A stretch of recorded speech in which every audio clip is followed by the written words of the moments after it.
Hello and welcome to this week's video where I turn 5 of these beautiful Speedway Championship cars into 5 of these, let's call them cars, shall we? I mean, I made a whole bunch more, but I'll finish off with my top 5, and you will not believe my top 3. But first, let's talk about these 5 Speedway cars and why they're getting split up like Siamese twins. So there's a few reasons to splitting them up. Number 1 is, well, there are 3 things all MOC builders should be able to make. One of them is cars. So making a decent car is a pretty good benchmark or indicator for where I am as a builder. The second reason for splitting up my cars is for my own protection. Because you see, when I was a child, I collected everything from bottle tops to football cards to comics to rocks to teeth. I collected teeth. And not just my own teeth. So to say that I have a tendency for hoarding is a little bit of an understatement. So before this becomes a problem, I decided to split them all up like a North American voting machine.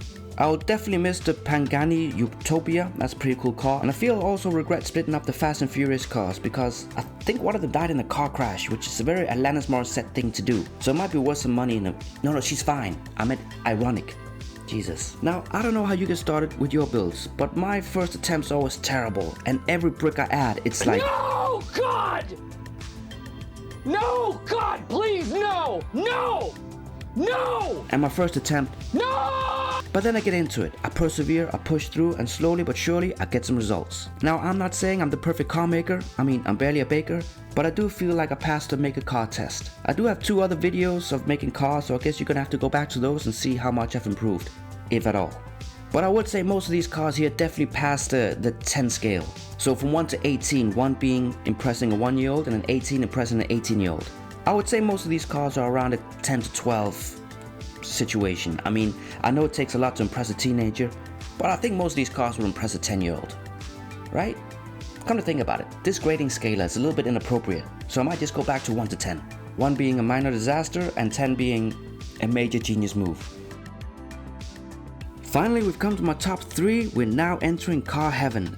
I like this one because it looks a little bit like an old school police car, just with a little bit extra floss. Now, if you've watched my videos, and if I have to say this myself, I guess I do have a little bit of a sci-fi flair, which is another way of saying I make what can be and not what is. Meaning, look, I made something that looks a little bit like a car. If I have to be completely honest with myself, I probably could have done a lot better here. I mean, I did have all the pieces from 5 perfectly made cars to just make 1 decent car. But as you know, I'm still at level 1, sniffing that second level like a dog in a park. I feel like my racer here is almost perfect. I like the shape of it and the proportions are almost there. The nose is just a little bit too long, as if this car might have trouble getting into the Middle East.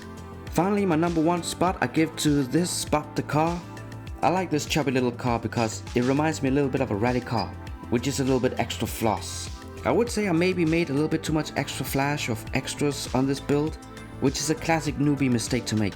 But the proportions are perfect, and I would say it's right on the edge of too busy. But let me know what you think in the comments or by pigeon carrier, which one you thought was best, and if you agree with my list. But that'll be it for me this time, and as always, I'd like to thank you for watching, and I'll let this play out and you have a lovely day. Cheers, bye.